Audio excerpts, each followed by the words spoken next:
All right, here we go. Welcome into the Rocky Top Insider postgame show. Tennessee and Georgia just took place right behind us. Your final score, number one Georgia 41, Tennessee 17.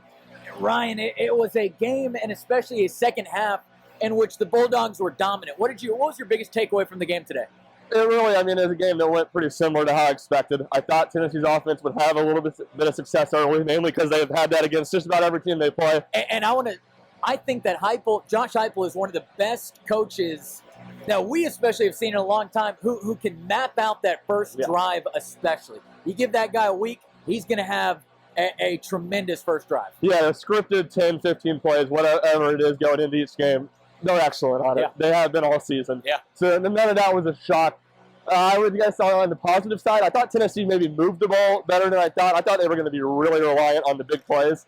And they didn't really have a ton of big plays. Like I think it's 2 Tillman long receptions, and they were able to move the ball. Now, that didn't lead to points a lot, and you look at it, Tennessee in the second half, they didn't play to keep the game close. There was a handful of times they could have kicked field goals to make the score look better. Instead, they went for it on fourth down.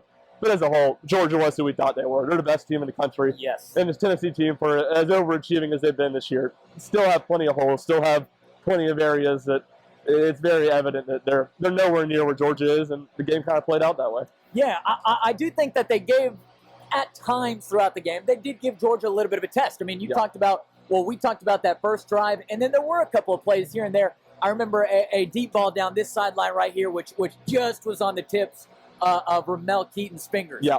But aside from those plays, it really was a dominant game for Georgia. Nonetheless, though, Tennessee did have some big players and some big moments throughout the game. I want to highlight one guy in specific off the top, Cedric Tillman. Yeah. Unbelievable game. That guy had 13 targets, 10 receptions, 200 yards. Yeah.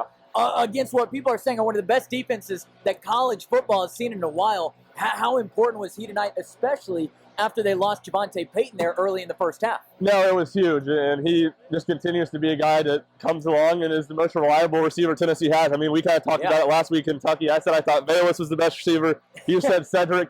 They're really dead even on the stats coming into the day, and both those guys have been great. But Tillman showed that Vols is a little more boom or bust with his stuff in the screen game and the deep shots. Tillman, he's the guy they're going to when they got to throw it in the intermediate. And when you just kind of looking ahead, nothing to do with today's game, but Tennessee's best receivers this year, all 3 seniors, 2 of them already super seniors, cannot come back for another year. Yeah. Cedric Tillman can come back for another year, and I think that's going to be just like Hendon Hooker, one of the guys you need to watch this offseason, and Josh Heupel really wants to get back for another year.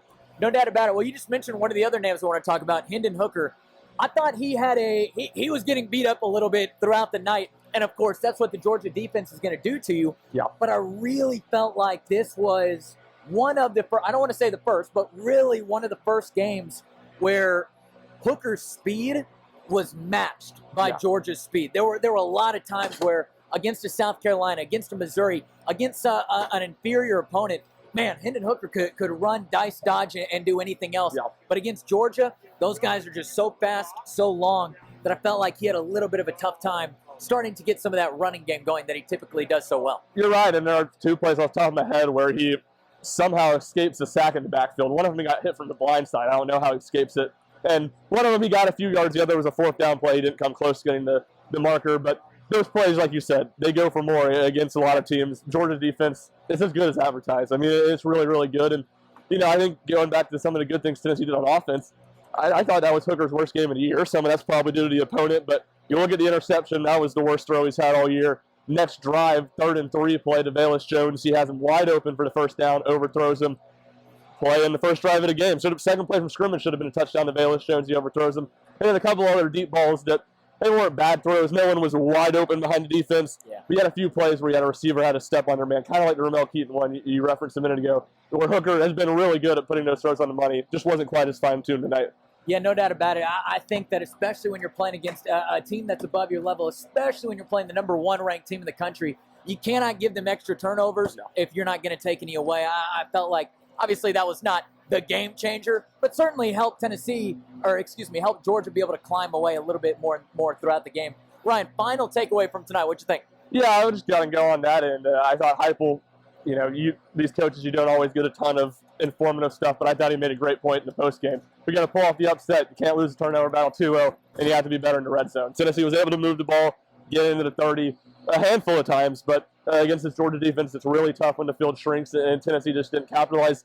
They do those two things, they probably don't win the game, but it has a chance to be a lot more competitive and go into the fourth quarter. No doubt about it. Speaking about competitive, Tennessee's next 2 games, teams that they should be very competitive against and frankly better than. South Alabama coming up next week, and then Vanderbilt closing out the regular season after that.